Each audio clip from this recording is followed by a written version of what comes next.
ഈ ജാസ്മിൻ ഗബ്രി പ്രണയമൊക്കെ ആദ്യം മുതൽ തന്നെ സ്റ്റാർട്ട് ചെയ്തല്ലേ, ബിഗ് ബോസിന്റെ തുടക്കം മുതൽ തന്നെ അവരുടെ പ്രണയമൊക്കെ സ്റ്റാർട്ട് ചെയ്യുന്ന ഒരു സീസണായിട്ട് കാണിച്ചിരുന്നത്. അപ്പോൾ അതൊക്കെ ഫേക്ക് ആയിട്ട് തോന്നിയിട്ടുണ്ടോ? എൻ്റെ അറിവിൽ എനിക്ക് അറിയാവുന്ന ഒരു ട്രൂ ലവ് അങ്ങനെയല്ല. സോ എനിക്കറിയില്ല, അത് അവരുടെ ലൈഫ്, അവരുടെ ലൈഫാണ്. I don't know. Thank you. ഈ ബിഗ് ബോസിലെ എപ്പിസോഡൊക്കെ ഉണ്ടോ വീടിന് ശേഷം? സത്യം പറഞ്ഞാൽ ബിഗ് ബോസിൻ്റെ എല്ലാ എപ്പിസോഡും കണ്ടിട്ടില്ല. കാരണം ഇപ്പോൾ വന്നതല്ലേ ഉള്ളൂ. അപ്പോൾ ഞാൻ കുറച്ച് ഒന്ന് ഓക്കെ ആവാനായിട്ട് വിത്ത് ഫാമിലി ആൻഡ് എൻ്റെ ഒരു മൂവി ലോകമുണ്ട്. അപ്പോൾ അതിലേക്ക് കമ്പാക്ക്.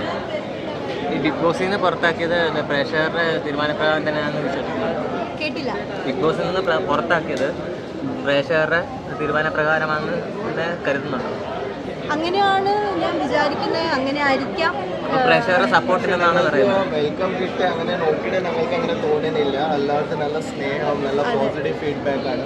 കാരണം എനിക്ക് എയർപോർട്ടിൽ കിട്ടിയ റെസ്പോൺസ്, അല്ലെങ്കിൽ അത് കഴിഞ്ഞിട്ട് കിട്ടുന്ന റെസ്പോൺസ് കണ്ടിട്ട് ഐ ഫീൽ ഇപ്പോൾ ഒന്നും വരേണ്ട ആളല്ലായിരുന്നു. ഈ അഖിൽമാരുടെ വിവാദ പരാമർശത്തോടെ എങ്ങനെയാണ് പ്രതികരിക്കുന്നത് കാസ്റ്റിംഗ് കൗച്ച്?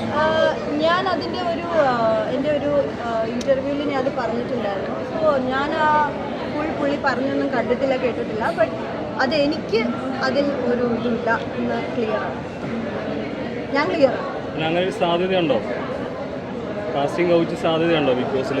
ഞാൻ അതിലേക്ക് അധികം ചെതഞ്ഞ് കയറിയിട്ടില്ല. സോ ഈ ജാസ്മിൻ ഗബ്രി പ്രണയമൊക്കെ ആദ്യം മുതൽ തന്നെ സ്റ്റാർട്ട് ചെയ്തല്ലേ, ബിഗ് ബോസിന്റെ തുടക്കം മുതൽ തന്നെ അവരുടെ പ്രണയമൊക്കെ സ്റ്റാർട്ട് ചെയ്യുന്ന ഒരു സീസണായിട്ട് കാണിച്ചിരുന്നത്. അപ്പോൾ അതൊക്കെ ഫേക്ക് ആയിട്ട് തോന്നിയിട്ടുണ്ടോ?